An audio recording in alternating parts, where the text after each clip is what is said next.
I'm an outcast dragon Demi, and the Shadow Lord made me his consort. They say I'm a curse, not human, not dragon, but both, and therefore nothing. My mother was a human healer, my father a fire dragon of ancient blood. Their love was forbidden, and my life is the proof. I was born with amber eyes that glowed in the dark, a scaly tail I cannot hide, and horns I file down bloody in every human town, just to avoid being stoned. My father's dragon kin called me tainted brood and chased me from the nest before I ever learned to fly. Since then, I've roamed the world alone, always on the fringe, always too much and never enough. My home is a cave on the Forsaken Ridge, high above the clouds. The wind howls there so loudly I can't hear my own heart beating. Sometimes that's a mercy. Today it was not. I had ventured into the depths of the forest that morning to gather roots and berries. My bare feet, partly covered in fine red scales, knew every stone, every silent reproach of the ground. And then I found him. At the foot of an ancient oak lay a man. No, not an ordinary man. Darkness poured from him like blood from a wound, black veils that made the moss beneath him wither. His clothes were torn, armor of dull silver and shadow leather, over it a cloak that moved as if it were breathing on its own. His face was pale, almost translucent, and black veins traced across his temples. Injured, unconscious, and yet brimming with power. Every instinct screamed at me to flee. The darkness around him was cold, alive, and ravenous. But then I saw the blood. It seeped between his fingers, pressed to his side, and it was no ordinary blood. It glittered like liquid night sky. Something in me, perhaps the stupid human part that still believes in rescue, forced me to step closer. The shadows hissed as I bent down. They glided over my skin, searching for something to devour. But in me, they found nothing. That was the first time my tainted blood protected me. Half dragon, half human, I fit into none of their snares. The darkness withdrew from me, almost bewildered, and I was able to lift the stranger into my arms. He was light, far too light for a warrior. His head fell against my shoulder, and his breath brushed my throat, ice cold and yet so gentle that a shiver ran down my spine. I carried him to my cave, bedded him on my mossy pallet, and began to tend to his wound as best I could. My mother had once taught me to recognize healing herbs before the fever took her. As I worked, I carefully peeled the armor from his body. Scars covered his chest, old and new, and over his heart blazed a mark I knew from legends, a crown pierced by a dagger, the sign of the Shadow Lord, ruler of the Twilight Lands, cursed by the old gods to sow darkness wherever he walks. My hands trembled. Everyone in the realm knew the stories. The Shadow Lord Noctis was a monster that devoured armies with a flick of his fingers. That he lay here, wounded and helpless, meant something even worse had hunted him. And I, a bastard without a kin, had picked him up like a stray cat. I should have laughed, but no sound came out. Hours passed. I sat at his side, knees drawn to my chest, tail wrapped tightly around my legs. The shadows around him grew weaker, flickering like candles in the wind. As the sun sank behind the mountain peaks, he opened his eyes. They were not black as I had expected. They were gray, smoke gray, with silver flecks like a sky just before dawn. His gaze met mine, and I felt naked to the bone. He studied my horns, my mismatched pupils, the scales on my cheeks. I waited for disgust. Instead, he raised a blood-stained hand and touched my face. "Half dragon," he said, his voice rough and deep like distant thunder. Your blood repelled my darkness. You are interesting. I flinched back, but his hand stayed, cold and yet strangely alive. I am nothing, I burst out. Just an outcast. You should rest, Shadow Lord, and then leave. I don't want trouble. He smiled. It was not a kind smile, but it wasn't cruel either. It was the smile of someone who had been alone far too long and had now found something unexpected. Trouble? I am the trouble, but you aren't afraid. Not the way you should be. Why? Because I have nothing left to lose, I wanted to say.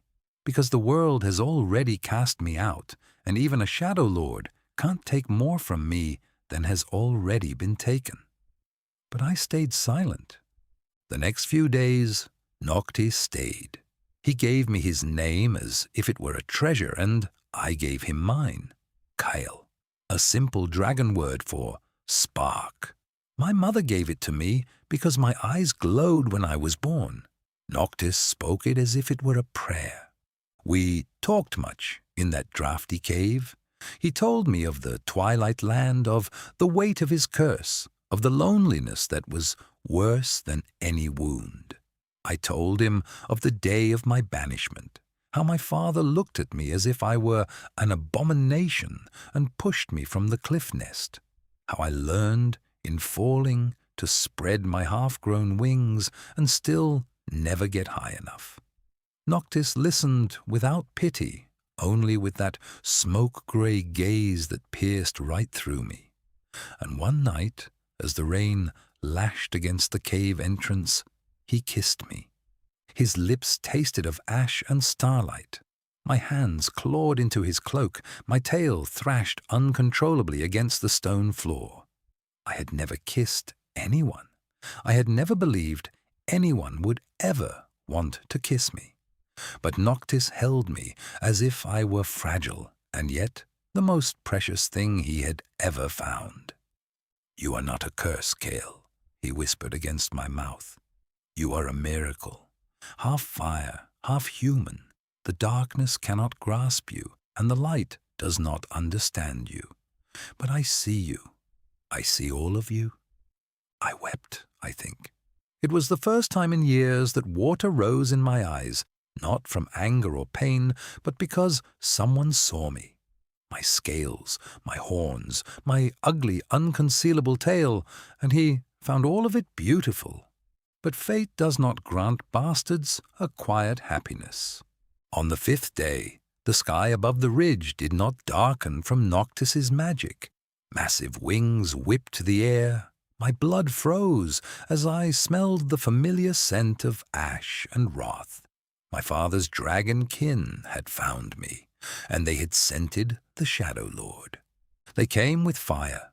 My brother, a pure-blood dragon from my father's first brood, landed on the rocky ledge before the cave, his scales glowing like embers. Behind him crowded the kin's hunters, half-transformed warriors with spears of dragon bone. "Bastard!" my brother roared, and the hatred in his voice was a mirror of all the years. "You hide a Dark Lord? That seals your end." I placed myself in front of the cave, my own weak wings half spread. I could not spew true fire, only sparks, at most a flickering flame. "He is under my protection," I said, and my voice barely trembled. "Go. Leave us in peace." My brother laughed. It sounded like shattering stone. "You have no kin, no rank, no right to protection. You are less than the dirt under my claws. Step aside, and you may continue to wither in the shadows." Noctis stepped out of the cave behind me. His wound was not yet healed, but the shadows around him whirled like a hungry storm. "Your brother has a name," he said quietly, yet the mountain carried his words. "And he has more courage than you, dragon. You should listen to him." I saw my brother's eyes widen. He recognized the mark on Noctis's chest. For a moment he hesitated, but the greed, The desire to finally erase the shame of the kin won out. He lunged at me. And Noctis did something I will never forget. He did not step in front of me to protect me, like a fragile trophy. He took my hand and whispered, "Show them who you are, Spark. Not half, whole." His shadows wrapped around my limbs, not as shackles but as reinforcement. They cooled the wildfire in my chest and gave it form. For the first time in my life, I felt both halves of my blood not fighting each other but uniting. Human and dragon, fire and shadow. I screamed, and from my throat burst a flame as black as Noctis's cloak and as hot as the sun. It struck my brother full in the chest and hurled him down the slope. The other hunters fell back. I stood there, shrouded in shadows, my scales shimmering a deep midnight blue, my horns wreathed in silver flames. Noctis smiled beside me, proud and endlessly weary. "You see, you were never less. You just weren't ready to embrace yourself." The kin fled that day, not out of fear of Noctis, but of me. I was no longer a bastard in their eyes. I was something new. Noctis took me with him to the Twilight Land, when the wound in his side finally healed. It is a realm of twilight forests and silent starry lakes, which I always thought was a place of horror. But it became my home. At his side, I learned to truly unfurl my wings, great leathery pinions woven through with human skin and dragon scales. I learned to dance with the shadows and summon my fire whenever I wished. And in the nights, when the silent darkness surrounds us, Noctis presses his forehead to mine and says softly, "You are my consort, Kael, my spark in the shadows. Nothing and no one will ever tear us apart." Then I wrap my tail around his waist, and my heart, which beat alone for so long, finally finds its perfect rhythm. They say I'm a curse. But curses, as Noctis taught me, are only unrecognized gifts, and my gift was to be loved by a shadow lord, half human, half dragon, wholly his own.